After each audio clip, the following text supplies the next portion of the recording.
Hello student. तो आज हम लोग सॉल्व करेंगे फिजिक्स क्लास 10th का जो बोर्ड का पेपर हुआ था हमारा 2024 में। उसके पेपर को हम लोग क्या करेंगे, सॉल्व करेंगे। तो सेट 1, सेट 2, सेट 3 सेट से हमारे साइंस के पेपर के, तो उसके फिजिक्स के जितने भी क्वेश्चंस थे 2024 सीबीएसई के क्लास 10th के, उसको हम लोग आज देखेंगे कौन कौन से क्वेश्चन थे और उसको मिलके क्या करेंगे, सॉल्व करेंगे और मैच करेंगे कि कितना सही है कितना गलत है, कितने मार्क्स आ सकते हैं फिजिक्स में। तो चलो स्टार्ट करते हैं क्वेश्चन नंबर 1 से। क्वेश्चन नंबर 1 हमारे बोर्ड पे क्या लिखा हुआ है, at what distance from a convex lens should an object be placed to get an image of the same size as the object on screen. तो ये 1 मार्क्स का क्वेश्चन था, सेट 1, 2, 3 तीनों में आया हुआ था। सेट 1, 2, 3 और तीनों में आया हुआ था। क्वेश्चन में बोल रहा है कि हमें distance from a convex lens चाहिए, किसका, ऑब्जेक्ट का। कॉन्वेक्स लेंस से कितने डिस्टेंस पे ऑब्जेक्ट को रखें कि इमेज जो हो हमारा वो क्या हो, सेम साइज का हो एज एन ऑब्जेक्ट। तो हमें पता है कि कॉन्वेक्स लेंस सेम साइज का इमेज देगा। कॉन्वेक्स लेंस सेम साइज का इमेज कब देगा भाई, जब 2 टाइम्स ऑफ फोकल लेंथ पे ऑब्जेक्ट रखा हुआ, जब 2 टाइम्स ऑफ फोकल लेंथ पे क्या रखा हुआ हो, ऑब्जेक्ट रखा हुआ हो। तो कॉन्वेक्स लेंस ऐसा होता है, this is focus, this is the 2 times of focus. अगर ऑब्जेक्ट हमारा 2 टाइम्स ऑफ फोकल पे रखा हुआ है, 2 टाइम्स ऑफ फोकल लेंथ पे, तो जो हमारा इमेज बनता है वो कहाँ बनेगा, लेंस के बिहाइंड इधर की तरफ बनेगा और सेम साइज का बनेगा। कैसा बनेगा, सेम साइज का बनेगा, सेम साइज का बनता है अगर ऑब्जेक्ट यहाँ पे रखा हुआ है तो बहुत ही आसान सा क्वेश्चन था। आंसर क्या हो जाएगा, at twice the focal length of the lens, at twice the focal length of the lens. Second question क्या कह रहा है हमसे, सेट 3 में आया हुआ था second question. In bifocal lenses use for the correction of presbyopia. Presbyopia को करेक्शन के लिए हम लोग बाईफोकल लेंथ का यूज करते हैं। इसका यूज करते हैं बाईफोकल लेंथ। तो बाईफोकल लेंथ का मतलब क्या हुआ, it is the combination of convex and concave lens, it is the combination of convex and concave lens. तो बाईफोकल लेंथ जैसे जो चश्मा होता है हमारा, बाईफोकल लेंथ का जो चश्मा होता है बड़े बुजुर्गों के आंखों में जो लगता है कुछ इस तरीके का होता है। चश्मा कैसा होता है, कुछ इस तरीके का होता है। अब इसमें 2 लेंसेज लगे होते हैं। कितने लेंसेज लगे होते हैं भाई, 2 लेंसेज, कुछ इस तरीके का होता है। ठीक है, तो जब बड़े बुजुर्गों को पास की चीज देखनी होती है, जब बड़े बुजुर्गों को पास की चीज देखनी होती है तो कैसे देखते हैं, ऐसा करके। और जब दूर की चीज देखनी होती थी ऐसा करके। चश्मा ऐसा होता है, ऐसा करके, ऐसा करके देखते हैं। तो जब दूर की चीज डिस्टिंक्ट विजन के लिए वो कौन सा हिस्सा यूज करते हैं, ऊपर वाला। और नियर विजन के लिए कौन सा यूज करते हैं, नीचे वाला। तो ये नियर विजन के लिए यूज करते हैं, किसके लिए यूज करते हैं, नियर विजन के लिए यूज करते हैं। और ये डिस्टिंक्ट विजन के लिए यूज करते हैं, दूर की चीजों को देखने के लिए यूज करते हैं। तो दूर की चीजों को देखने के लिए अगर यूज कर रहे हैं, तो दूर की चीजों को देखने के लिए अगर यूज करते हैं तो हम कौन सा लेंस यूज करते हैं भाई, कौन सा लेंस यूज करते हैं, कॉनकेव लेंस। कौन सा लेंस यूज करते हैं, कॉनकेव लेंस। याद आ रहा है क्या, हमारा क्या होता है, मायोपिया। क्या होता है, मायोपिया। और नियर विजन के लिए हम लोग क्या यूज करते हैं, convex lens. Convex lens hypermetropia का केस बनता है। किसका बनता है, हाइपरमेट्रोपिया का केस बनता है। तो कौन सा ऑप्शन सही होगा, the upper portion of a convex lens, गलत है। The upper portion of the convex lens, गलत है। The upper portion of concave lens, ठीक है। सी में upper portion of concave lens आ रहा है, डी में भी upper portion of concave lens आ रहा है। अब देखते हैं कि किसके लिए बोल रहे हैं, the upper portion of concave lens is for the near vision, नहीं, नियर विजन के लिए, डिस्टिंक्ट विजन के लिए। किसके लिए, the upper portion of concave lens for the distinct vision, किसके लिए भाई, डिस्टिंक्ट विजन के लिए। And lower part of the convex lens for near vision. तो ऑप्शन डी इज करेक्ट। तो 1 मार्क्स का ये भी ऑब्जेक्टिव था, सेट 3 में आया हुआ था, तो option D is correct. Next चलते हैं, थर्ड क्वेश्चन था हमारा। थर्ड क्वेश्चन क्या कह रहा है, थर्ड क्वेश्चन कह रहा है हमारा, the pattern of the magnetic field produced inside a current carrying solenoid is. Set 3, 2 और 1 में आया था, 1 मार्क्स का ऑब्जेक्टिव था, सेट 3, 2, 1 तीनों में आया था।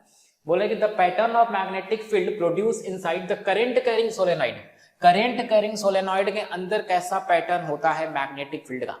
तो हमें पता है कि करंट कैरिंग सोलेनॉइड जो होता है वो कैसा होता है, ऐसा एक सिलेंड्रिकल होता है और कुछ ऐसे वायर्स को हम क्या करते हैं, ऐसे लपेट देते हैं, क्या करते हैं, ऐसा वायर को हम लोग लपेट देते हैं। तो इसके अंदर जो मैग्नेटिक फील्ड हम लोगों ने क्या पढ़ा है बच्चों, क्या पढ़ा है भाई, मैग्नेटिक फील्ड अंदर क्या होता है, अंदर मैग्नेटिक फील्ड होता है कांस्टेंट, अंदर मैग्नेटिक फील्ड होता है constant, constant magnetic field. Constant magnetic field का मतलब क्या हुआ, यूनिफॉर्म। कांस्टेंट मैग्नेटिक फील्ड का मतलब क्या हुआ, यूनिफॉर्म। यूनिफॉर्म होता है magnetic field inside the solenoid. कहां पे भाई, inside the solenoid. Inside the solenoid अगर मैग्नेटिक फील्ड कांस्टेंट है तो कांस्टेंट मैग्नेटिक फील्ड या यूनिफॉर्म मैग्नेटिक फील्ड को कौन रिप्रेजेंट करता है, सीधी लाइन, सीधी पैरेलल लाइंस जो होती हैं जिनके बीच में इक्वल डिस्टेंसेज होते हैं वो यूनिफॉर्म मैग्नेटिक फील्ड को या कांस्टेंट मैग्नेटिक फील्ड को रिप्रेजेंट करते हैं। तो कौन सा ऑप्शन सही है, ऑप्शन कौन सा सही है, option A is correct, option A. देख रहा है क्या, पैरेलल लाइंस और इक्वी डिस्टेंसेज, कैसे डिस्टेंसेज हैं, इक्वी डिस्टेंसेज है, ठीक है। तो ये भी 1 मार्क्स का क्वेश्चन था, आसान सा क्वेश्चन था। फिर ये क्वेश्चन नंबर है हमारा 4, ये क्वेश्चन नंबर है हमारा 4, स्लाइड का क्वेश्चन नंबर 4।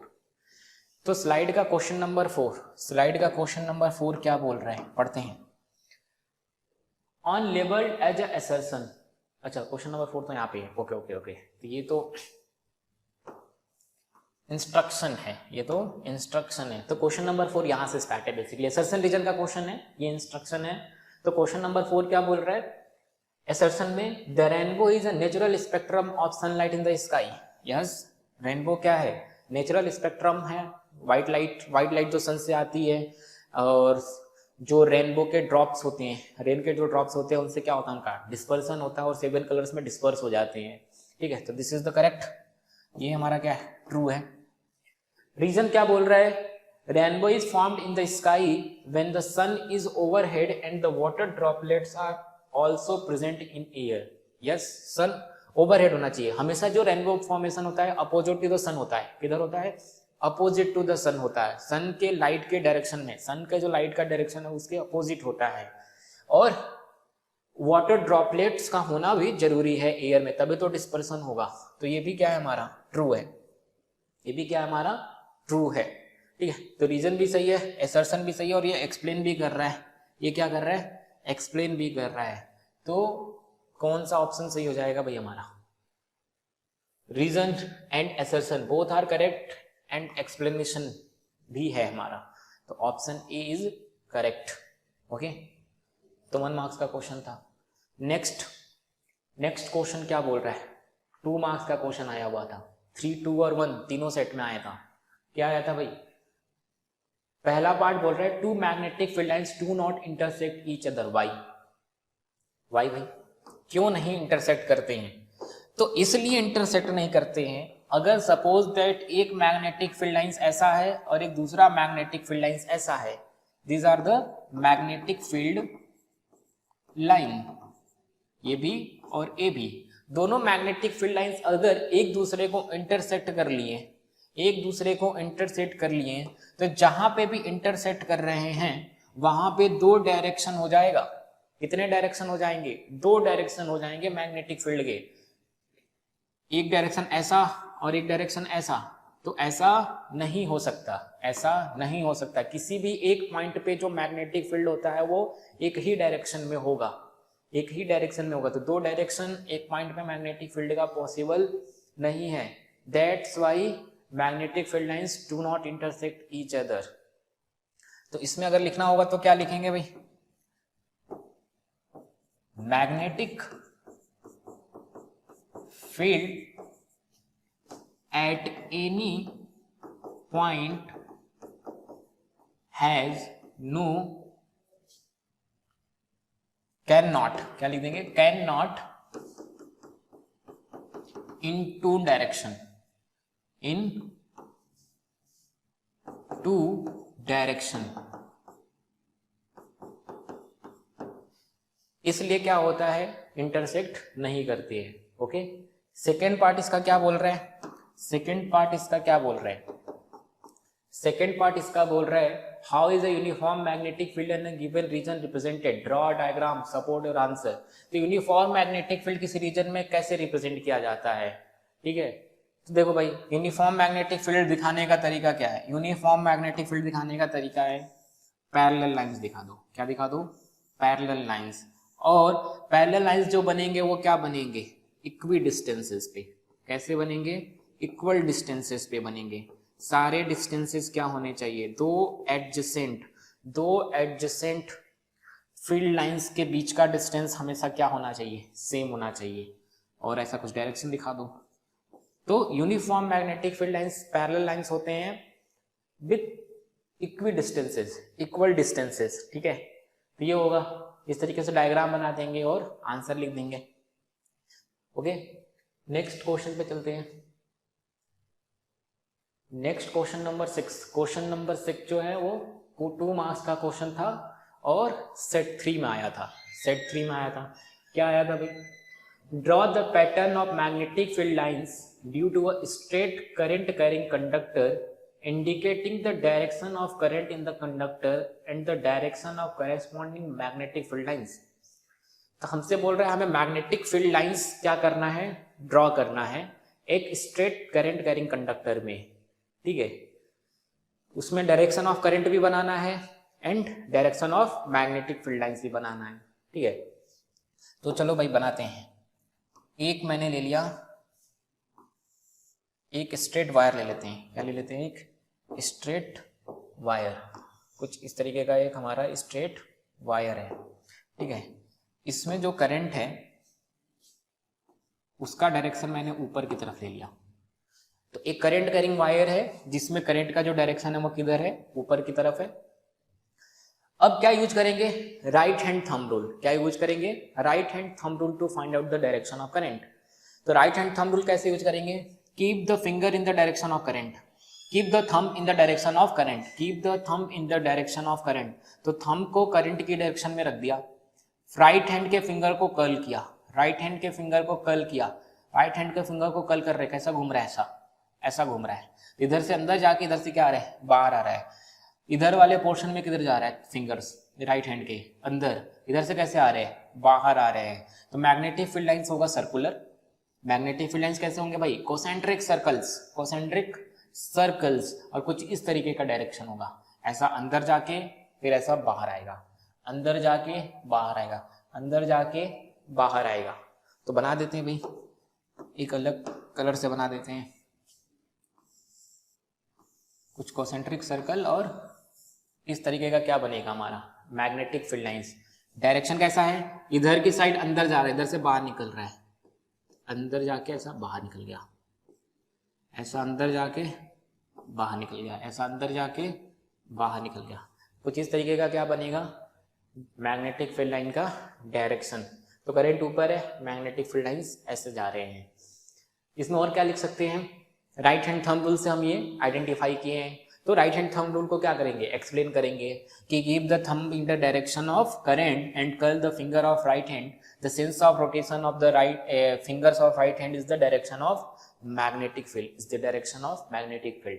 साथ में ये डायग्राम बनाएंगे तो हमें कितने मार्क्स मिल जाएंगे, 2 मार्क्स मिल जाएंगे। ओके, चलो next question, question number 7। Question number 7 क्या कह रहा है, an object is placed at a distance of 10 cm from convex mirror of focal length 15 cm। Find the position of image formed by the mirror. Position of image पूछ रहा है, मतलब v पूछ रहा है।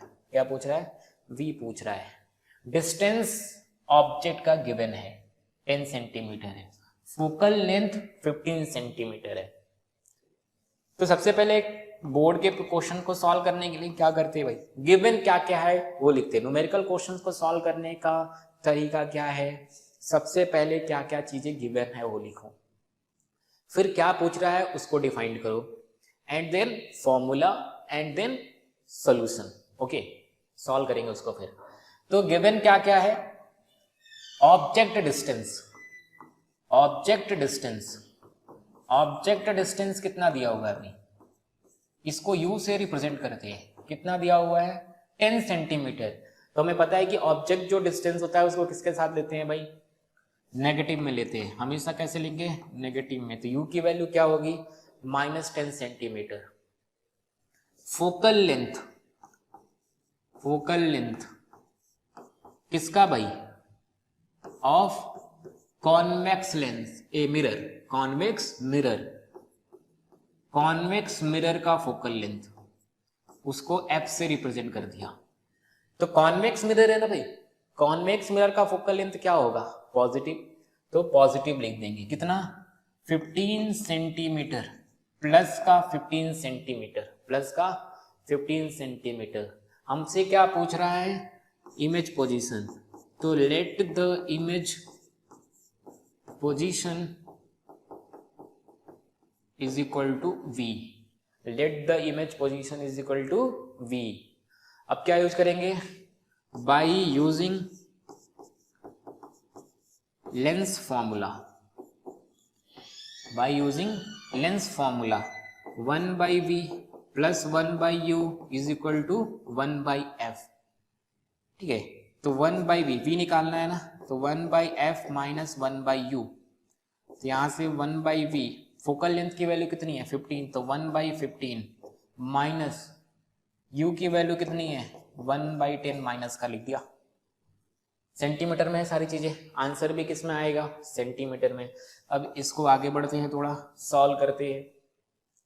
तो 1/v इज इक्वल टू कितना हो जाएगा, ये minus minus plus, minus minus क्या हो गया भाई प्लस, और एलसीएम क्या हो जाएगा 30, ये हो जाएगा 2 और ये हो जाएगा प्लस का 3, तो 1/v इज इक्वल टू कितना आएगा 5/30, बोले दो 1/6, v की वैल्यू कितनी आ जाएगी 6 सेंटीमीटर, v की वैल्यू कितनी आ जाएगी 6 centimetre. This is the answer. हमें इमेज पोजीशन पूछा है ना, तो इमेज का जो पोजीशन है वो कितना है भाई 6 सेंटीमीटर, इमेज का जो पोजीशन है वो कितना है 6 सेंटीमीटर। ठीक है, तो इस तरीके से सॉल्व करेंगे।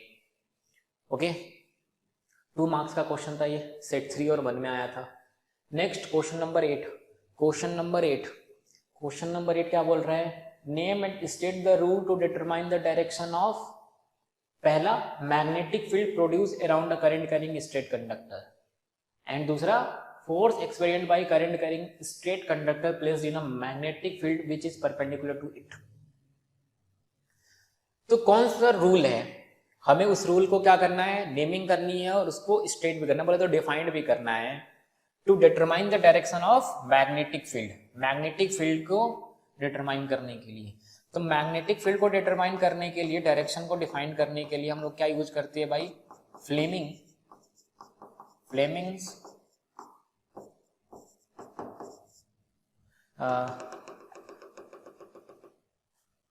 मैक्सवेल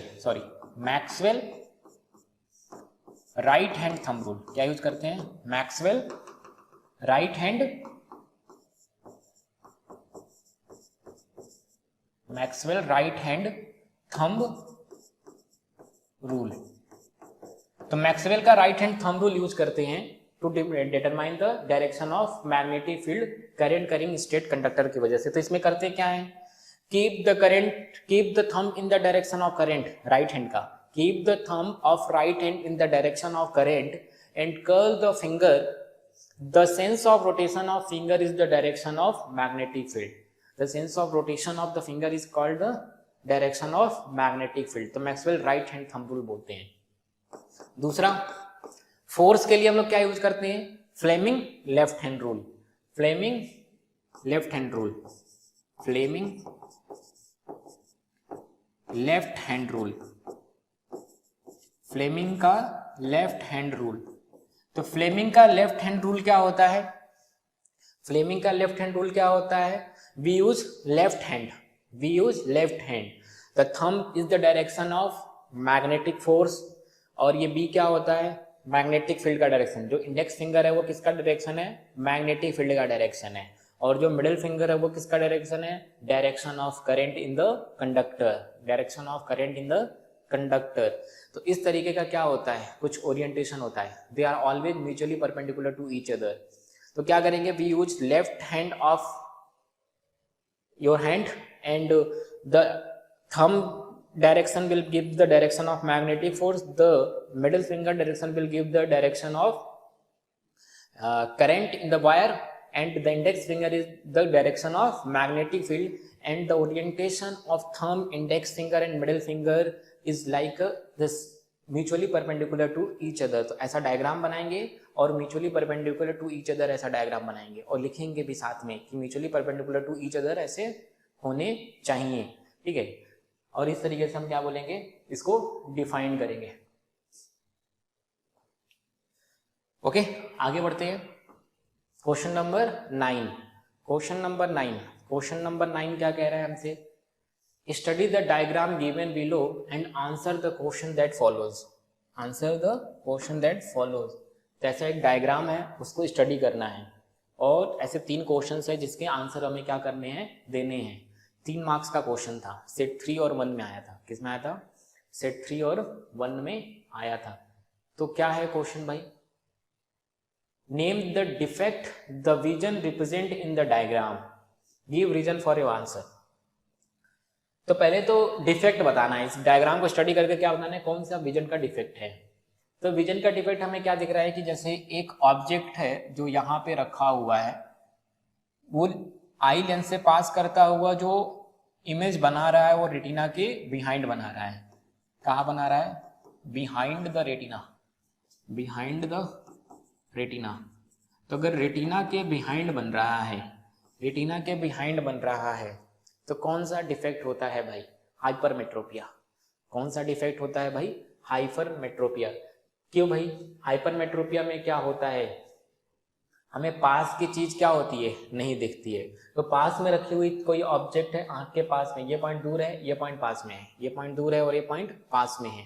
तो पास में रखा हुआ कोई ऑब्जेक्ट यहाँ पे है, उसका इमेज बन रहा है behind the retina, that means hypermetropia होगा, पास की चीज रेटिना पे नहीं बना पा रहा है यहाँ। तो डिफेक्ट कौन सा है हमारा भाई, पहला डिफेक्ट का आंसर क्या होगा, हाइपरमेट्रोपिया। क्या है, हाइपरमेट्रोपिया। रीजन क्या लिखेंगे, because the light converge, the light converge behind the retina. कहाँ पे कन्वर्ज हो रहे हैं, बिहाइंड द रेटिना। तो रेटिना के बिहाइंड क्या हो रहे हैं, कन्वर्ज हो रहे हैं। तो ये हो गया हमारा हाइपरमेट्रोपिया। दूसरा, list 2 causes for this effect. इसके कॉजेज क्या हैं, तो पहला कॉज क्या है, ऑब्वियसली होता है अगर रेटिना के बाहर बन रहा है दैट मीन्स ये जो आई बॉल है वो क्या हो गया है, छोटा हो गया है। तो पहला रीजन क्या लिखेंगे, eye ball becomes smaller. Eye ball क्या हो गया है, बिकम्स स्मॉलर। और बी में क्या लिखेंगे, और एक रीजन क्या होता है हाइपरमेट्रोपिया का, एक और रीजन क्या होता है कि जो फोकल लेंथ होते हैं वो क्या हो जाता है, आई लेंस जो है, क्रिस्टलाइन लेंस जो है, उसका फोकल लेंथ क्या हो जाता है, टू लार्ज। तो आई लेंस बिकम्स लार्ज, जब उसका फोकल लेंथ क्या होता है, बिकम्स लार्ज हो जाता है। तो 2 रीजन हमने लिख दिया। थर्ड में क्या बोल रहा है, right the help of diagram shows how this defect is corrected, how this defect is corrected. तो हमें with the help of diagram क्या बताना है कि इस डिफेक्ट को कैसे करेक्ट किया जा सकता है, ठीक है। तो हाइपरमेट्रोपिया को करेक्ट करने के लिए हम क्या करते हैं, क्या यूज करते हैं भाई, हमें पता है कि लाइट लेट कन्वर्ज हो रहा है, रेटिना के बाहर कन्वर्ज हो रहा है, बोले तो लेट कन्वर्ज हो रहा है। अगर लाइट लेट कन्वर्ज हो रहा है तो उसको जल्दी कन्वर्ज कराना है। जल्दी कन्वर्ज कराने के लिए हम लोग कौन सा लेंस यूज करेंगे, कॉन्वेक्स लेंस। कैसा लेंस यूज करेंगे भाई, कॉन्वेक्स लेंस यूज करेंगे, कॉन्वेक्स लेंस यूज करेंगे। तो यही बना देते हैं ना, कॉन्वेक्स लेंस यूज करेंगे। तो अब क्या करते हैं ना, जैसे एक कॉन्वेक्स लेंस ले लिया, क्या ले लिया, एक यहाँ पे एक आगे कॉन्वेक्स लेंस ले लिया। अब इस कॉन्वेक्स लेंस की होने की वजह से, इस कॉन्वेक्स लेंस की होने की वजह से क्या होगा, लाइट जो यहां से निकल रही है वो जल्दी जाके क्या हो जाएगा, कन्वर्ज। बोले तो रेटिना पे जाके क्या हो जाएगा, कन्वर्ज। तो अगर रेटिना पे जाके कन्वर्ज हो रहा है तो इमेज ऑब्जेक्ट का कहाँ बनेगा, कहीं यहाँ पे बन जाएगा। तो ये हो जाएगा हमारा ऑब्जेक्ट, वर्चुअल ऑब्जेक्ट। तो इस तरीके का क्या बन जाएगा, हमारा एक वर्चुअल ऑब्जेक्ट बन जाएगा। तो कॉन्वेक्स लेंस लगाएंगे और कुछ इस तरीके से क्या करेंगे, डायग्राम बना देंगे। क्या, यहाँ पे एक्चुअल में ऑब्जेक्ट प्रेजेंट था, लेकिन लाइट पीछे जाके क्या होगी, ऐसा जाके पीछे जाके मिलेगी, तो ऑब्जेक्ट पीछे की तरफ शिफ्ट हो जाएगा, ऑब्जेक्ट की तरफ जाएगा, पीछे की तरफ शिफ्ट हो जाएगा, ठीक है। और इसका इमेज यहाँ पे बन जाएगा, ठीक है, इसका इमेज यहाँ पे क्या हो जाएगा, बन जाएगा। तो इस तरीके से हम थर्ड पार्ट को भी इसके सॉल्व कर सकते हैं, ठीक है। 3 मार्क्स का क्वेश्चन था, सेट 3 और 1 में आया था। क्वेश्चन नंबर 10 पे आते हैं। क्वेश्चन नंबर 10, क्वेश्चन नंबर 10 क्या बोल रहा है हमसे भाई, 5 मार्क्स का क्वेश्चन था। 5 मार्क्स का क्या था, क्वेश्चन था, सेट 3 में आया था। बोल रहा है state whether the current and potential difference in all the bulbs will be same और different when in a current 3 bulbs off. ठीक है, हमसे बोल रहे हैं ना कि state whether the current and potential difference in all the bulbs will be same और different when in circuit 3 bulbs are connected. तो हमसे बोल जाए कि कहाँ पे सेम है करंट और कहाँ पे डिफरेंट है करंट, और इस तरीके से क्या कर रहे हैं ना, हम कनेक्ट कर रहे हैं कि जो same voltage are connected in series, उन बल्ब्स को हम क्या कर रहे हैं, सीरीज में कनेक्ट कर रहे हैं। अच्छा, अगर बल्ब को सीरीज में कनेक्ट कर रहे हो, सेम वोल्टेज के हैं, मतलब सेम रेजिस्टेंस के हैं। कैसे हैं, सेम रेजिस्टेंस के हैं। तो सेम रेजिस्टेंस के हैं, और अगर हमने सीरीज में कनेक्ट कर दिया, ठीक है, अगर सीरीज में कनेक्ट करेंगे तो क्या सेम हो जाएगा, सीरीज में कनेक्ट करेंगे तो क्या सेम हो जाएगा भाई, करंट सेम हो जाएगा। क्या हो जाएगा, करंट सेम हो जाएगा। करंट क्या हो जाएगा हमारा, सेम। और सेम वोल्टेज है ना भाई, सेम वोल्टेज का मतलब क्या हुआ कि इनका रेजिस्टेंस भी क्या है, सेम। रेजिस्टेंस भी क्या है, सेम। तो करंट भी सेम होगा, और अगर रेजिस्टेंस सेम है तो सबके अक्रॉस पोटेंशियल का ड्रॉप भी क्या आएगा, पोटेंशियल डिफरेंस भी क्या आएगा, सेम। सबके अक्रॉस पोटेंशियल डिफरेंस भी क्या आएगा हमारा, सेम। वी और ये हो जाएगा V, अगर इसका बैटरी का वोल्टेज कुछ V0 है तो, ठीक है। अगर रेजिस्टेंस सेम होते हैं तो वोल्टेज ड्रॉप क्या होता है, सेम होता है। वोल्टेज ड्रॉप क्या होता है, सेम। तो अगर सेम वोल्टेज है और सीरीज में कनेक्टेड है तो करंट भी सेम है और वोल्टेज भी सेम है। तो इसमें क्या हो जाएगा, ए वाले में क्या हो जाएगा, करंट हमारा क्या है, सेम, एंड वोल्टेज भी हमारा क्या है, सेम। दोनों सेम हो जाएंगे। बी की बात करते, same voltage are connected in parallel. Same voltage are connected in parallel. Same voltage को हमने कैसे कनेक्ट कर दिया है, पैरेलली कनेक्ट कर दिया है।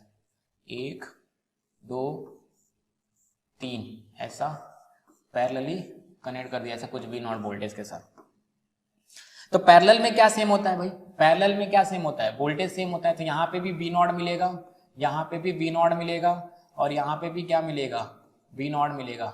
इसका रेजिस्टेंस भी R है, इसका रेजिस्टेंस भी R है, और इसका रेजिस्टेंस भी क्या है, R है। तो सबका रेजिस्टेंस सेम है, सबका वोल्टेज सेम है, तो सब में करंट भी क्या आएगा, सेम आएगा। ओम्स लॉ, ओम्स लॉ क्या होता है, V is equal to IR, या I इज इक्वल टू क्या होता है, V बाई R। तो वोल्टेज सेम है, वोल्टेज सेम है, V0 है, और रेजिस्टेंस भी सेम है। क्यों भाई, क्योंकि सेम वोल्टेज का है तो रेजिस्टेंस भी क्या है, सेम है, तो करंट क्या है, सेम है। तो सेम वोल्टेज को अगर पैरेलल में लगा रहे तब भी करंट क्या आएगा हमारा, सेम, एंड वोल्टेज भी क्या आएगा हमारा, सेम। सी पार्ट क्या कह रहा है, different voltage are connected in series. Different voltage are connected in series. Different voltage का मतलब क्या हुआ, रेजिस्टेंस इसके डिफरेंट है। रेजिस्टेंस क्या है, इसके डिफरेंट है। रेजिस्टेंस अगर इसके डिफरेंट है तो सीरीज में लगाते हैं, ऐसा सीरीज में लगा दिया, ठीक है। ये R1 है और ये R2 है, ये कुछ V0 है। तो अगर सीरीज में लगा रखे हैं तो करंट तो सेम होगा, सीरीज में लगा रखे हैं तो करंट क्या होगा, सेम। लेकिन सिंस रेजिस्टेंस अलग अलग है तो I इंटू R1 V होता है ना, I इंटू R2 V2 हो जाएगा। तो वोल्टेज जो डिफरेंस आएगा वो क्या आ जाएगा, अलग अलग आ जाएगा। वोल्टेज डिफरेंस क्या आ जाएगा, अलग अलग आएगा, क्योंकि रेजिस्टेंस अलग अलग है, करंट सेम है, तो I इंटू R का प्रोडक्ट क्या होगा, अलग अलग होगा। तो सी में क्या होगा, करंट सेम होगा एंड वोल्टेज क्या होगा, डिफरेंट, वोल्टेज क्या होंगे, different. Different voltage are connected in parallel, different voltage are connected in parallel. D part में क्या हो रहा है, पैरेलल में कनेक्ट कर रहे हैं, डिफरेंट वोल्टेज हैं, different voltage, different voltage, different voltage का मतलब क्या हुआ, डी पार्ट इसके सॉल्व कर रहे हैं। डिफरेंट वोल्टेज मतलब रेजिस्टेंस क्या है, अलग अलग, दो बल्ब मान लो, दोनों का रेजिस्टेंस R1 R2 है, पैरेलली कनेक्ट कर रहे हैं विद बैटरी। कैसे कनेक्ट कर रहे हैं, पैरेलली, V0 के साथ। तो पैरेलल कनेक्ट कर रहे हैं तो क्या चीज सेम है भाई, पैरेलल में हमेशा वोल्टेज सेम होता है, यहाँ पे भी V0 होगा और यहाँ पे भी V0 होगा। रेजिस्टेंस अलग अलग है ना, तो I इज इक्वल टू क्या होता है, V/R। तो इसमें करंट I1 होगा और इसमें करंट क्या होगा, I2। अलग अलग होंगे क्योंकि V0 तो सेम है, लेकिन एक होगा I1 के लिए R1 और I2 के लिए क्या होगा, V0 अपॉन में R2। ओम्स लॉ लगाएंगे तो I1 और I2 क्या होंगे, अलग अलग। तो D में क्या हो जाएगा, I डिफरेंट होगा, करंट क्या होगा, डिफरेंट, एंड वोल्टेज क्या होगा, सेम, एंड वोल्टेज क्या होगा, सेम। ठीक है, तो ये हो गया ए पार्ट, ए का फर्स्ट। ठीक है, ए का सेकेंड, ए का सेकेंड क्या बोल रहा है भाई, एक न्यूमेरिकल क्वेश्चन है, सॉल्व करना है। क्या क्वेश्चन है, क्वेश्चन है two identical resistors of 24 ohm, two identical resistors of 24 ohm, each are connected to a battery of 6 volt. Calculate the ratio of power consumed by the resultant combination, minimum resistance and maximum resistance. तो दो identical register है 24 ओम 24 ओम के, ठीक है, उनको हम लोग को 6 वोल्ट की बैटरी के साथ क्या करना है, कनेक्ट करना है, और हमें पावर कंजप्शन देखना है, पावर कितना कंज्यूम कर रहा है, टोटल पावर कंजप्शन। कब, जब उनका कॉम्बिनेशन मिनिमम रेजिस्टेंस देता है और जब उनका कॉम्बिनेशन मैक्सिमम रेजिस्टेंस देता है। तो मिनिमम रेजिस्टेंस कब आते हैं, मिनिमम रेजिस्टेंस मिलता है जब रजिस्टर कैसे कनेक्टेड हो, पैरेलल में, और मैक्सिमम कब आता है रेजिस्टेंस उन कॉम्बिनेशन ऑफ रजिस्टर्स का, जब वो सीरीज में कनेक्टेड हो, जब वो क्या हो, सीरीज में कनेक्टेड हो। तो मतलब हमें पहले पार्ट में किसके लिए चाहिए भाई, पहले पार्ट में बोल रहा है मिनिमम के लिए। ठीक है, तो मिनिमम के लिए, for minimum, for minimum, minimum के लिए हम लोग क्या करेंगे, पैरेलली कनेक्ट करेंगे। कैसे कनेक्ट करेंगे, पैरेलल। तो ऐसा पैरेलल कनेक्शन कर दिया, कितने वोल्ट की बैटरी के साथ, 6 वोल्ट की बैटरी के साथ और 24 ओम। तो 6 वोल्ट की बैटरी है, 24 ओम, 24 ओम। तो पैरेलल में है तो आर इक्विवेलेंट कितना हो जाएगा इनका, आर इक्विवेलेंट कैसे निकालेंगे, 1/24 प्लस 1/24। तो 1 अपॉन में आर इक्विवेलेंट कितना हो जाएगा, 2/24 बोले तो 1/12। आर इक्विवेलेंट की वैल्यू आ जाएगी 12 ओम, आर इक्विवेलेंट की वैल्यू कितनी आ जाएगी, 12 ओम। बैटरी का वोल्टेज पता है तो पावर कंजप्शन क्या हो जाएगा भाई, V² अपॉन में R equivalent. Total power consumption का फॉर्मूला क्या लगाएंगे, V² अपॉन में आर इक्विवेलेंट। तो V की वैल्यू कितनी है, 6 का स्क्वायर, आर इक्विवेलेंट कितना हो जाएगा 12, तो 36 अपॉन में 12 वॉट। तो पावर इज इक्वल टू कितना हो जाएगा, 3 वॉट। पावर कितना हो जाएगा, 3 वॉट। तो total power consumption in minimum combination of resistance कितना होगा, 3 वॉट। B फॉर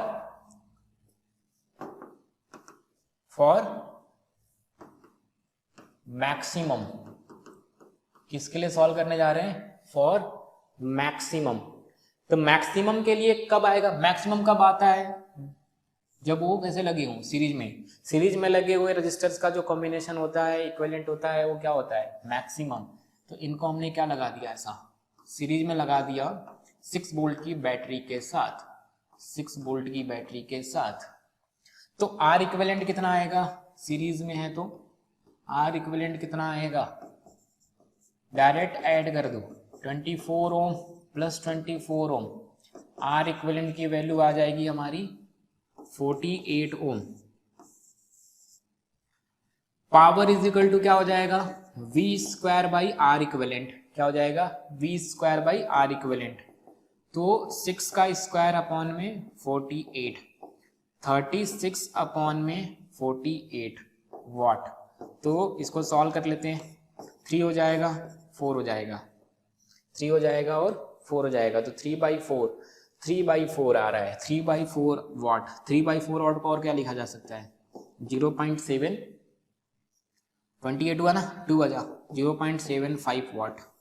कितना आएगा, 0.75 वाट। तो मैक्सिमम रेजिस्टेंस के लिए जो होगा हमारा पावर कंजप्शन कितना हो जाएगा, 0.75 वाट हो जाएगा। तो this is the second part. तो ये कितने मार्क्स का क्वेश्चन था, 5 मार्क्स का क्वेश्चन था, सेट 3 में आया था। कहाँ पे आया था, सेट 3 में आया था। ठीक है, ओके, आगे बढ़ते हैं। नेक्स्ट इसका बी पार्ट, इसका और में करके है ये क्वेश्चन नंबर 10 का ही, कि और वाला है, वो करो या ये करो। ठीक है, तो क्या था ये, draw systematic diagram for a circuit consisting of a battery of 6 2-volt cell, a 6 ohm resistor, a 12 ohm resistor and a 18 ohm resistor and a plug key all connected in series. Calculate the following when key is closed. Electric current flowing in the circuit, potential difference across 18 ohm resistor, electric power consumed in 18 ohm resistor. ठीक है, बहुत बहुत कुछ बोल दिया इसमें। एक एक करके पहले तो समझते हैं क्या बोल रहा है। हमें एक स्कीमेटिक डायग्राम बनाना है, सर्किट डायग्राम बनाना है। क्या क्या होना चाहिए उसमें, 6 2-volt सेल होना चाहिए, 6 2-volt सेल होने चाहिए, और एक 6 ओम का रजिस्टर और एक 12 ओम का रजिस्टर एंड एक 18 ओम का रजिस्टर होना चाहिए सीरीज में, और एक की होना चाहिए। तो ठीक है, सबसे पहले तो सर्किट डायग्राम बनाते हैं। क्या बनाते हैं, सर्किट डायग्राम। ठीक है भाई, सर्किट डायग्राम बनाते हैं भाई, सर्किट डायग्राम बनाते हैं, सर्किट डायग्राम बनाते हैं, सर्किट डायग्राम। तो 3 रजिस्टर सीरीज में होने चाहिए, तो 3 रजिस्टर बना दिया, 1 2 3, 3 रजिस्टर बना दिया। एक है हमारा 12 ओम, कहाँ गया, एक है 6 ओम, क्या है 6 ओम, और एक है 12 ओम और एक 18 ओम, सीरीज में लगा दिया। ठीक है भाई, अब क्या बोल रहे हैं, एक की के साथ 2 वोल्ट की 6 बैटरी लगानी है, की के साथ 2 वोल्ट की क्या करनी है, 6 बैटरी लगाती है। ठीक है भाई, यहाँ पे एक मैंने की लगा दिया, this is the key, this is the key. 6 battery लगानी है, कितनी बैटरी लगानी है, 6 बैटरी लगानी है, तो 6 बैटरी लगाते हैं, 1 2 3 4 5 6 भाई, ये 6 बैटरी हमने लगा दिया और की को वापस लाएंगे। ठीक है, ऐसा 6 बैटरी लग गया। सबकी वोल्टेज कितनी है भाई, 2 वोल्ट, ये भी 2 वोल्ट है, 2 volt 2 volt 2 volt 2 volt 2 volt. ठीक है, सबकी थोड़ा अच्छा नहीं लग रहा,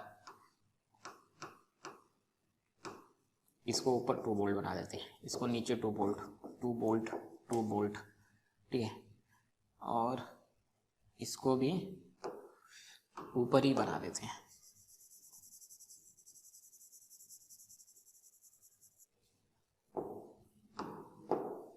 ऐसा ऐसा अच्छा लग रहा है नहीं, 2 वोल्ट एक, 2 वोल्ट 2, 2 वोल्ट का थर्ड, 2 वोल्ट 3 4 5, 1 2 3 4 5 6, 6 2 वोल्ट की बैटरीज को हमने कनेक्ट कर दिया।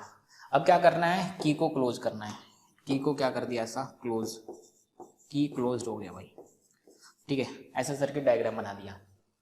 अब एक एक करके क्वेश्चन को सॉल्व करते हैं। पहले क्वेश्चन की तरफ आते हैं। पहला क्वेश्चन क्या बोल रहा है, electric current flowing in the circuit. Electric current निकालना है भाई, करंट निकालना है। करंट निकालने का तरीका क्या होता है, V अपॉन में R इक्विवेलेंट।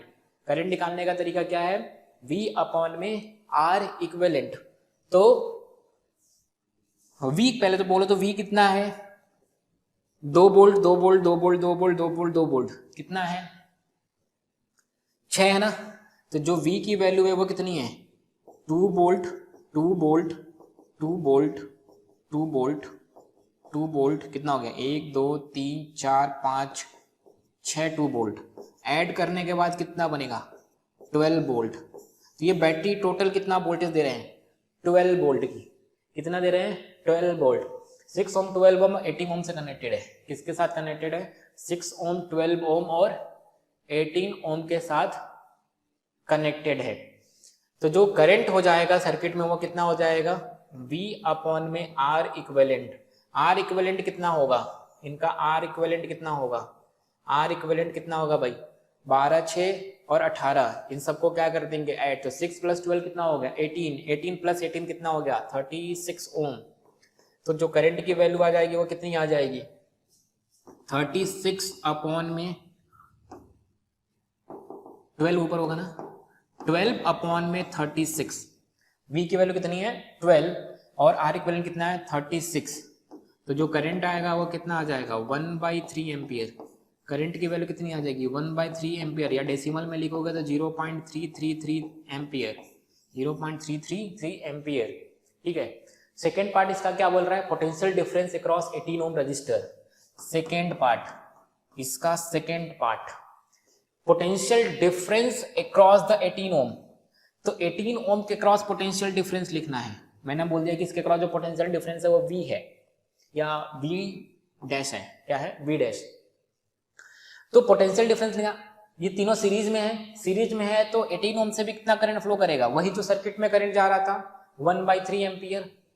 तो पोटेंशियल डिफरेंस लिखना है तो क्या यूज करेंगे Ohm's law, Ohm's law, Ohm's law. V is equal to क्या हो जाएगा I इंटू आर, बोले तो V dash is equal to क्या हो जाएगा I इंटू आर। तो करंट है 1/3, रेजिस्टेंस है 18, तो V डैश की वैल्यू कितनी आ जाएगी, ये 6 हो गया नहीं, तो 6 वोल्ट। V डैश की वैल्यू कितनी आ जाएगी 6 वोल्ट। तो ये हो गया हमारा फर्स्ट पार्ट का आंसर, ये हो गया हमारा सेकेंड पार्ट का आंसर। थर्ड पार्ट की बात करते हैं, थर्ड की बात करते हैं।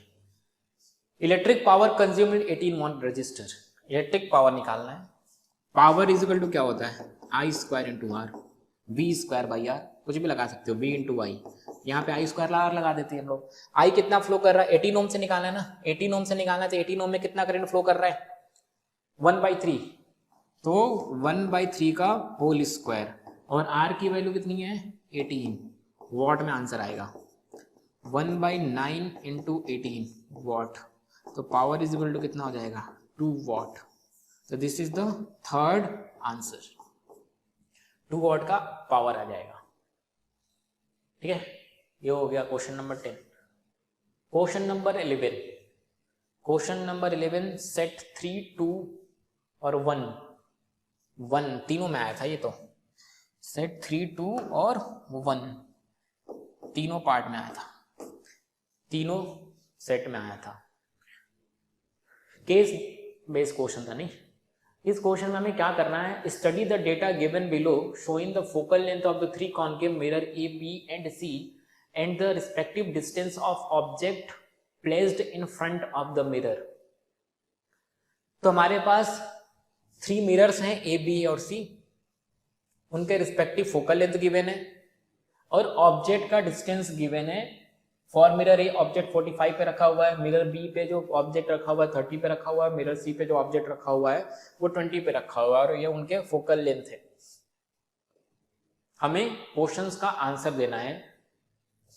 इन which one of the above case, in which one of the above case the mirror will form a diminished image of the object. किस केस में मिरर जो है डिमिनिश्ड इमेज बना रहा है, डिमिनिश्ड इमेज बना रहा है। कैसा इमेज बना रहा है भाई, डिमिनिश्ड इमेज बना रहा है, डिमिनिश्ड इमेज बना रहा है। मिरर कैसा है, कॉनकेव है। तीनों मिरर कैसे हैं हमारे, कॉनकेव है। तो कॉनकेव मिरर के लिए डिमिनिश्ड इमेज वाला केस कौन सा होता है, डिमिनिश्ड इमेज वाला केस कौन सा होता है कॉनकेव मिरर के लिए, बियॉन्ड सेंटर ऑफ कर्वेचर। अगर ऑब्जेक्ट सेंटर ऑफ कर्वेचर के बियॉन्ड रखा हुआ है, बोले तो इंफिनिटी और सेंटर ऑफ कर्वेचर के बीच में रखा हुआ है, तो ऑब्जेक्ट का इमेज बनता है सेंटर और फोकस के बीच में, सेंटर ऑफ कर्वेचर और फोकस के बीच में। और इमेज कैसा होता है, diminished, inverted, real, diminished, inverted और रियल। तो हम देखते हैं इन तीनों केसेस में किस केस में object behind the centre of curvature रखा हुआ है।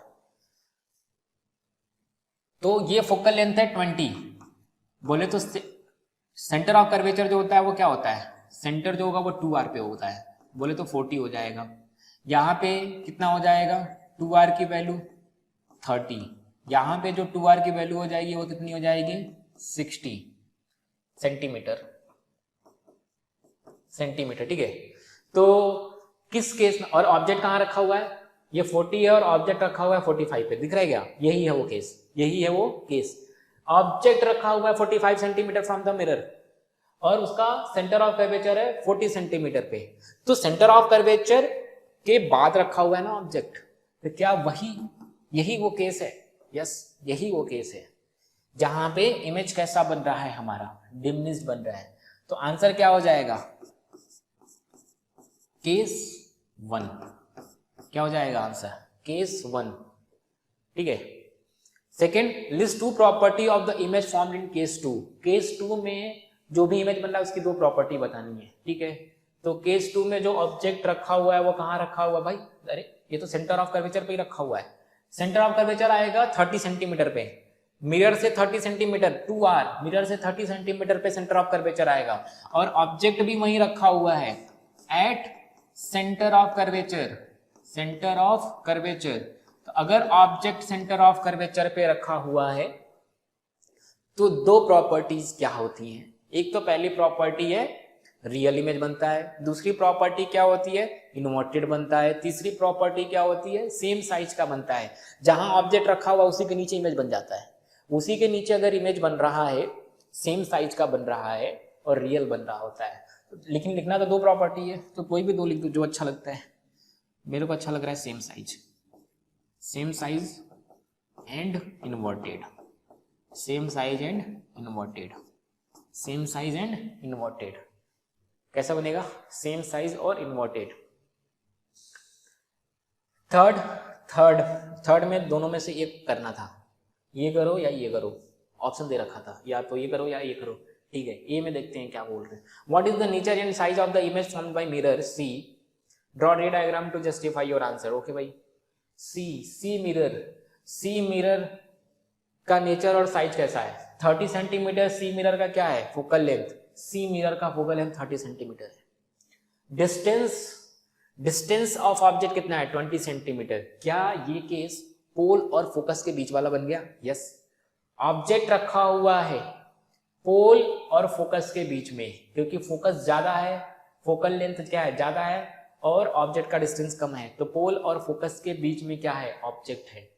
तो इमेज कैसा होगा, रियल, नहीं, इमेज कैसा होगा, वर्चुअल, बिहाइंड द मिरर बनेगा। कैसा बनेगा, बिहाइंड द मिरर बनेगा। तो इमेज होगा वर्चुअल और इरेक्ट, पहली बार इरेक्ट इमेज बनाएगा, ऐसा ही केस होता है ना, इरेक्ट इमेज बनाएगा और एनलार्ज बनाएगा, ठीक है। तो इसके डायग्राम को बनाते हैं। थर्ड पार्ट का एक का सॉल्यूशन करते हैं। कॉन्वेक्स मिरर,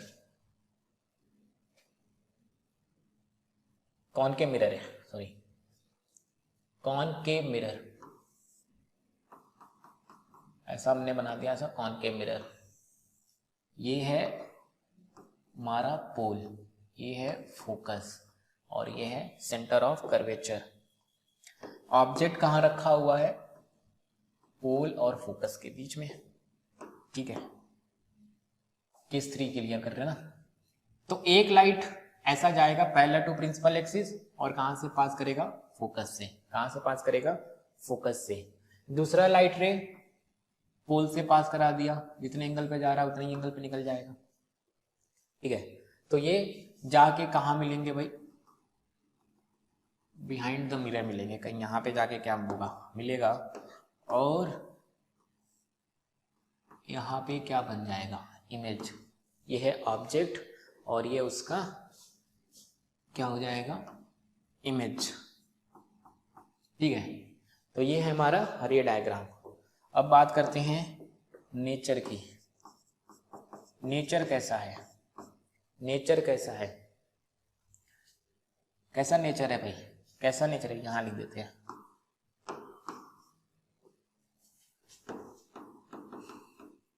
नेचर की बात करते हैं। नेचर कैसा है नेचर?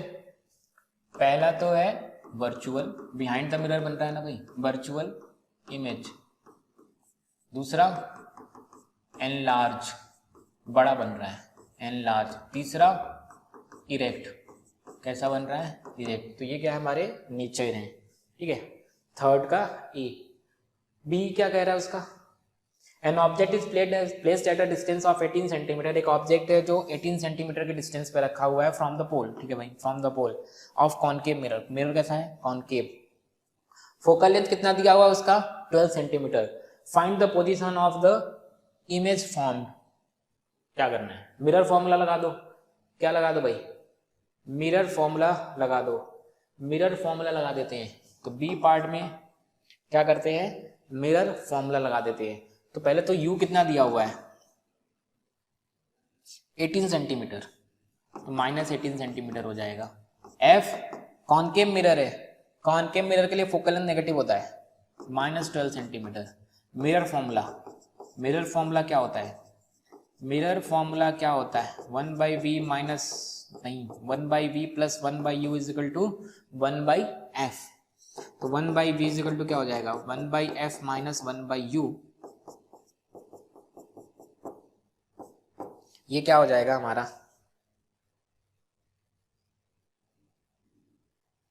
12 सेंटीमीटर, ठीक है। तो 1/12 माइनस माइनस मिलकर, अच्छा ये तो ये भी रखना था ना यहाँ पे।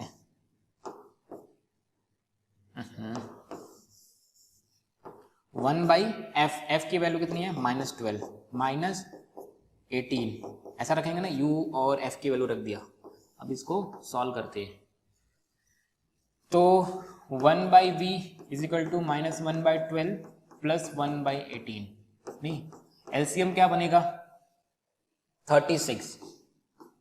ये कितना आ जाएगा, -3 plus 2, 1/v is equal to कितना आएगा, -1/36। v इज इक्वल टू कितना आ जाएगा, -36 centimetre. v is equal to कितना आ जाएगा, -36 centimetre. v is equal to आ जाएगा -36 centimetre. This is the image position. अच्छा, तो इसको ऐसे भी लिख सकते हो कि जो डिस्टेंस ऑफ इमेज होगा वो 36 सेंटीमीटर होगा फ्रंट ऑफ मिरर। क्या होगा, फ्रंट ऑफ मिरर, ऐसा लिखेंगे, फ्रंट ऑफ मिरर, ठीक है, फ्रंट ऑफ मिरर। इमेज जो पोजीशन होगा वो 36 centimetre front of the mirror होगा, फ्रंट ऑफ द मिरर होगा, क्योंकि नेगेटिव आ रहा है वो। ओके, आगे बढ़ते हैं।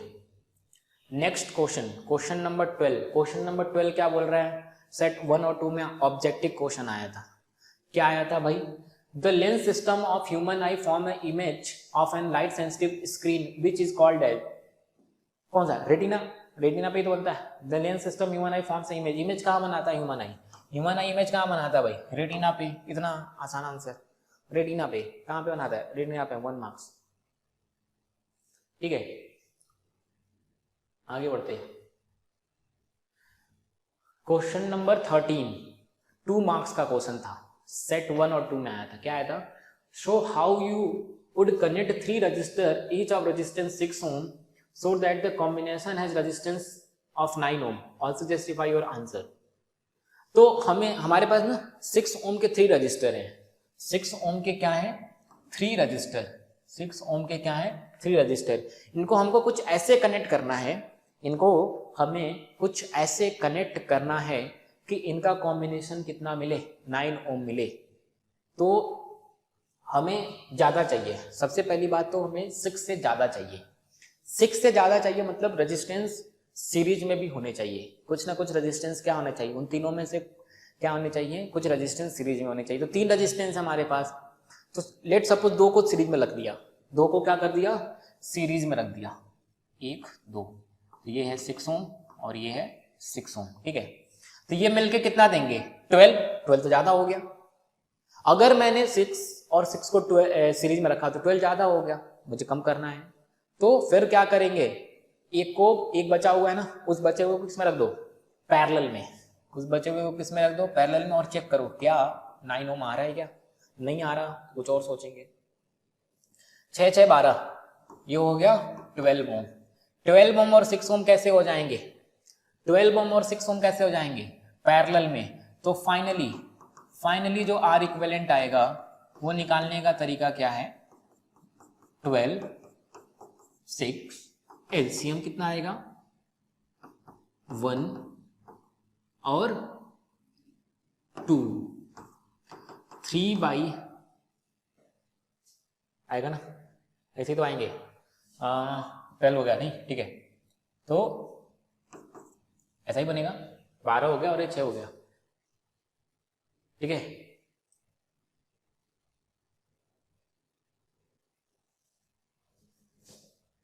तो कितना आएगा? 1/4 ओम। कितना आ जाएगा? 1/4, 1 ओम आएगा। तो आर इक्विवेलेंट की वैल्यू कितनी आ जाएगी?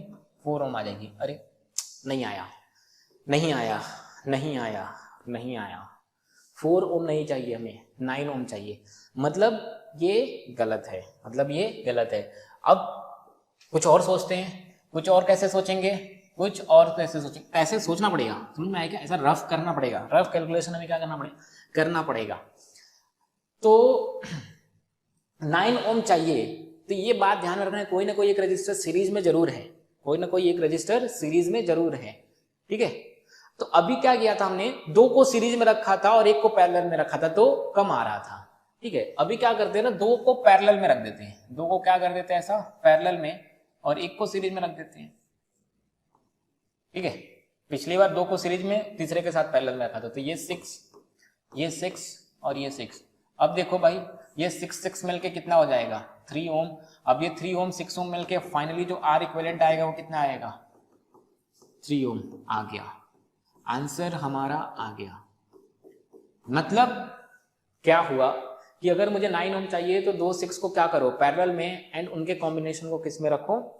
सीरीज में। उनके कॉम्बिनेशन को किस में रखो? सीरीज में। आ जाएगा आंसर 9 ओम।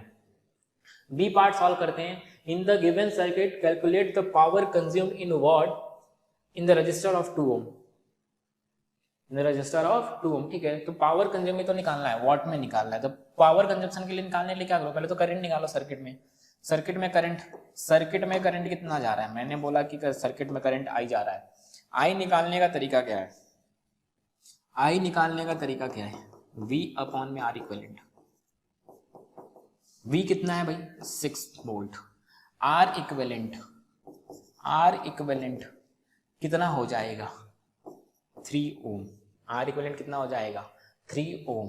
तो 3 कितना आ जाएगा? 2 एम्पियर। तो करंट कितना आया?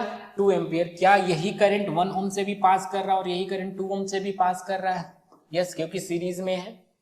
तो 2 ओम से मुझे पावर निकालना है, तो पावर इज इक्वल टू क्या होगा? I² R। मुझे 2 ओम से पास करने वाला करंट दिख रहा है और उसका रेजिस्टेंस दिख रहा है, तो पावर का फॉर्मूला लगाऊंगा I² R। तो पावर इज इक्वल टू कितना हो जाएगा? 2 का स्क्वायर इंटू 2।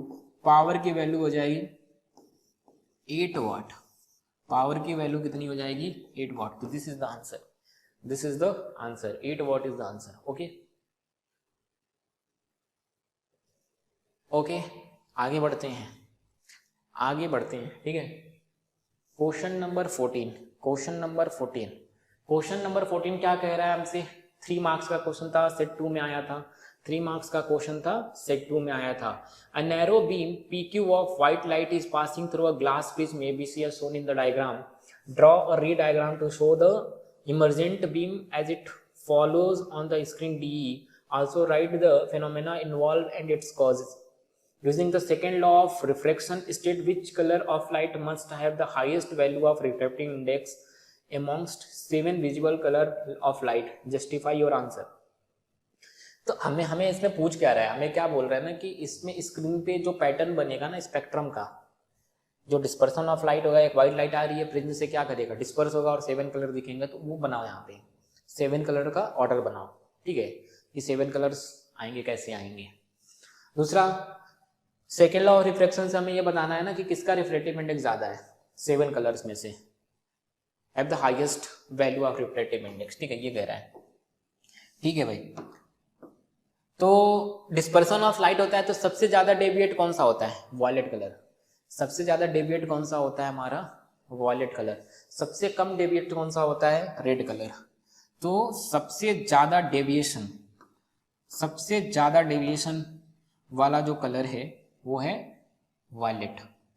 तो दिस इज द वायलेट। सबसे कम डेविएशन वाला जो कलर है वो है रेड। तो दिस इज द रेड। तो ऐसा होता है, एक होगा रेड और नीचे होगा वॉयलेट, ठीक है। तो ऐसे स्पेक्ट्रम बनेगा। तो स्पेक्ट्रम जब बनेगा तो कैसा बनेगा? वैक्यूम। क्या लिखेंगे?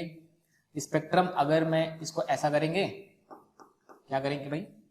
ऐसा दिखाओ और ऐसा आगे ले जाओ। इसको क्या करो, ऐसा आगे ले जाओ और ऑर्डर लिख दो। क्या लिख दो? ऑर्डर।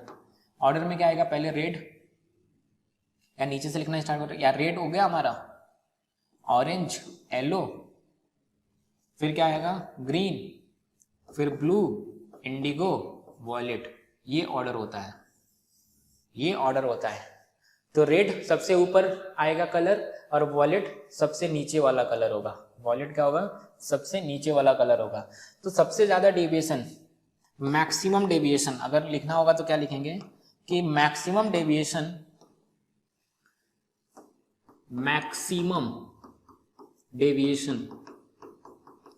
इन वॉयलेट कलर, इसमें है वॉयलेट कलर में। And least deviation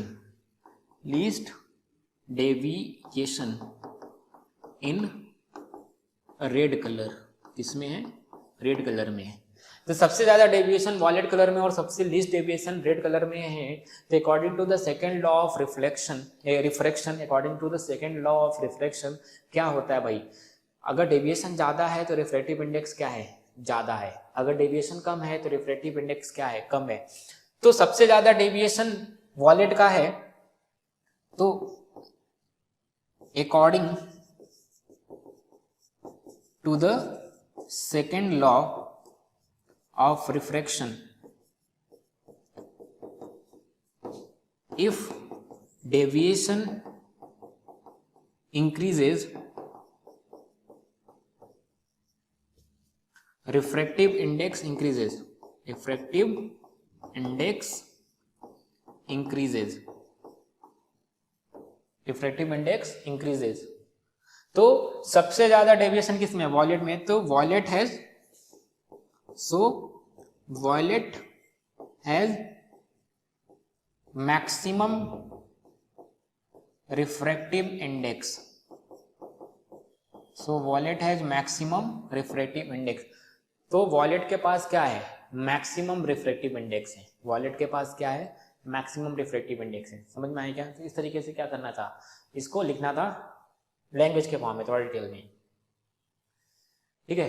question number 15। Question number 15 क्या बोल रहा है? Name two safety measures commonly used in electric circuit and appliances. पहले तो बताओ सेफ्टी मेजर कौन कौन से दो यूज करते हैं। तो पहला यूज करते हैं हम क्या? फ्यूज भाई। एंड दूसरा क्या यूज करते हैं? अर्थिंग। अर्थिंग और फ्यूज दो सेफ्टी मेजर्स हैं हमारे, ठीक है। बहुत ही आसान सा है। सेकेंड पार्ट में इसका क्या पूछ रहा है? The power rating of electric oven is 220 volt 2 kilowatt if it is used in domestic electric circuit of current rating 5 ampere. What result do you expect? Justify your answer with necessary calculation, ठीक है भाई। तो एक electric oven है, rating इसकी क्या है भाई? 220 वोल्ट दोगे तो 2 किलोवाट खर्च करेगा और कितना करंट ड्रॉन करेगा? 5 एम्पियर का करंट ड्रॉन करेगा। कितना करंट ड्रॉन करेगा? 5 एम्पियर का current. Electric circuit current rating 5 ampere, what do you expect? ठीक है, तो 5 एम्पियर का करंट ड्रॉन करेगा। अब निकालते हैं, पहले तो करंट निकालते हैं। पावर इज इक्वल टू क्या होता है? V इंटू आई। तो पावर, रेटेड पावर कितना है? 2 किलोवाट। वोल्टेज कितना है? 220 इंटू आई। आई की वैल्यू कितनी आ जाएगी यहां से? 2 किलोवाट मतलब 2 की पावर 3 अपॉन में 220। आई की वैल्यू कितनी आ जाएगी यहां से? 110 ये हो जाएगा 1000, ये यहाँ कैंसल आउट हो जाएगा, लगभग 9, लगभग कितना आ रहा है 9 एम्पियर। लगभग जो करंट आ रहा है वो कितना आ रहा है 9 एम्पियर। लेकिन करंट कितना पास कर सकता है, रेटिंग कितनी है 5 एम्पियर। रेटिंग कितनी है उसकी 5 एम्पियर की रेटिंग है। रेटिंग कितनी है उसकी 5 ampere. Rating is 5 ampere. 5 ampere की रेटिंग है और आप 220 वोल्ट पे 2 किलो वाट दे रहे हो तो 9 एम्पियर का करंट जा रहा है। ज्यादा करंट जा रहा है ना, रेटेड करंट से क्या है ज्यादा करंट जा रहा है। अगर रेटेड करंट से ज्यादा करंट जा रहा है, एक्सेसिव करंट जा रहा है सर्किट में, तो उसमें लगा होगा एक फ्यूज, और वो फ्यूज का जो मेटल होगा वो क्या हो जाएगा मेल्ट, और सर्किट हो जाएगा ब्रेक। सर्किट क्या हो जाएगा ब्रेक। तो इसका क्या हुआ, कैलकुलेशन करने के बाद हमें क्या समझ में आया, the current in electric oven, the current in electric oven क्या होता है, current in electric oven is excess than rated current. The fuse circuit या फ्यूज वायर, फ्यूज वायर क्या हो जाएगा भाई मेल्ट, मेल्ट क्या हो जाएगा melt, and circuit break. Circuit क्या हो जाएगा ब्रेक, सर्किट हो जाएगा हमारा ब्रेक। तो ये होगा भाई, कैलकुलेशन करने के बाद हमें ये चीज समझ में आती है। ठीक है, नेक्स्ट क्वेश्चन क्या कह रहा है भाई, नेक्स्ट क्वेश्चन कह रहा है हमारा define electric power, express it in terms of potential difference and resistance. ठीक है भाई, डिफाइन कर दो भाई। पहला डिफाइन कर देते हैं भाई, ये पार्ट को सॉल्व करते हैं। इलेक्ट्रिक पावर को कैसे डिफाइन करेंगे, it is the rate of transfer of electric energy to the circuit. Power actual में होता क्या है, it is the rate of transfer, rate of change of energy या rate of transfer of energy. तो उसी तरह से इलेक्ट्रिक पावर क्या हो जाएगा, rate of transfer of electric energy to the circuit. ठीक है, फॉर्मूला क्या लिखेंगे, V square by R. Voltage और रेजिस्टेंस के टर्म्स पे लिखोगे तो क्या लिखोगे V स्क्वायर बाई आर। ठीक है, सेकेंड क्या है, an electric oven is design to work on the mains voltage of 220 volt. This oven consumes 11 units of electric energy in 5 hour. Calculate. 220 volt main के लिए क्या कर रहा है, इसको डिजाइन कर रहे हैं, और 11 यूनिट क्या कर रहा है, वो इलेक्ट्रिक एनर्जी कंज्यूम कर रहा है 5 आवर में। अच्छा, तो यूनिट जो है कॉमर्शियल है, कॉमर्शियल यूनिट होती है। तो 1 यूनिट इज इक्वल टू क्या होता है, हम सबको पता है 1 यूनिट इज इक्वल टू होता है 1 किलो वाट आवर। तो 11 यूनिट इज इक्वल टू कितना हो जाएगा 11 किलो वाट आवर। मतलब 11 किलो वाट आवर की एनर्जी कितने आवर में खर्च कर रहा है, 5 आवर में खर्च कर रहा है। तो हमें पावर निकालना है, तो पावर इज इक्वल टू क्या होता है energy by time. 11 kilo watt खर्च कर रहा है भाई आवर, और टाइम कितना है हमारा 5 आवर। आवर से आवर क्या हो जाएगा कैंसल आउट, और ये कितना हो जाएगा 11 डिवाइडेड बाई 5। 11 डिवाइडेड बाई 5 कितना होगा 2 हो जाएगा, और यहाँ से 1 बचेगा, तो 2.2 किलो वाट। तो पावर जो हो जाएगा वो कितना हो जाएगा 2.2 किलोवाट। एनर्जी पता है ना, 5 घंटे में 11 किलोवाट खर्च कर रहा है आवर, तो 1 घंटे में कितना खर्च करेगा, तो वही पर आवर हो गया, पर यूनिट टाइम हो गया बोल ले तो 11 बाई 5 2.2 किलोवाट हो जाएगा, आवर से आवर कैंसल आउट हो जाएगा। अब इसका ये तो ए पार्ट हो गया ना, बी पार्ट इसका क्या बोल रहा है, current drawn by the oven.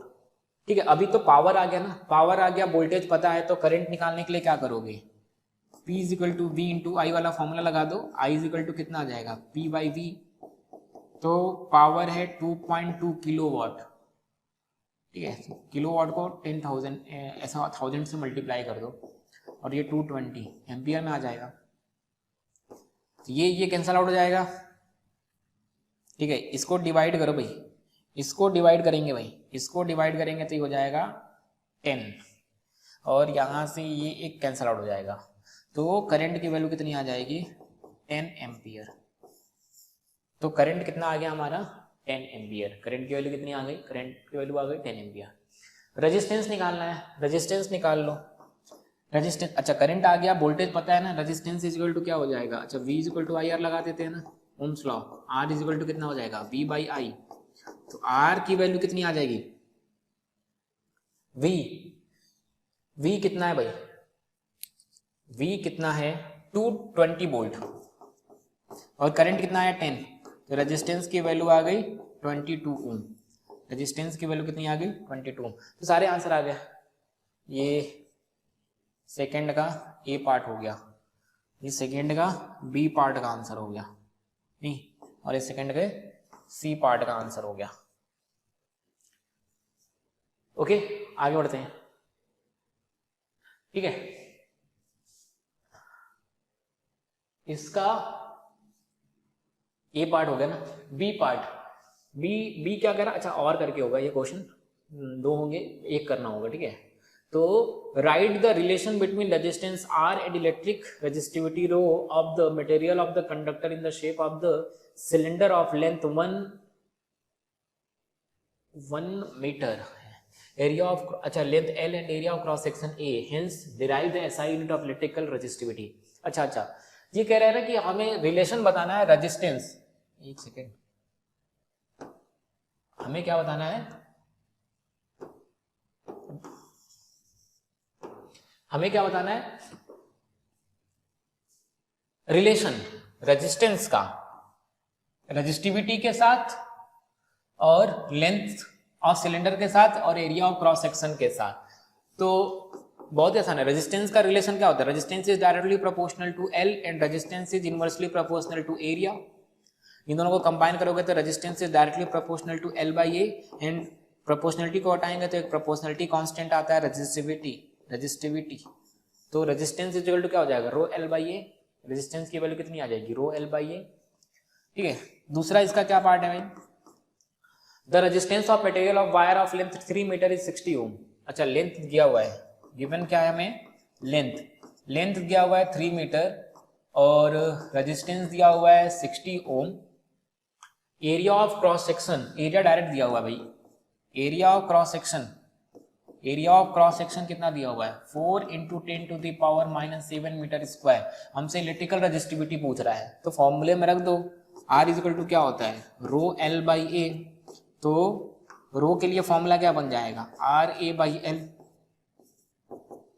R की वैल्यू कितनी है 60, एरिया कितना है 4 into 10 to the power -7 upon में लेंथ 3 हो जाएगा, ये 3 से कैंसिल करोगे तो 20 हो जाएगा 20 और ये हो जाएगा 80।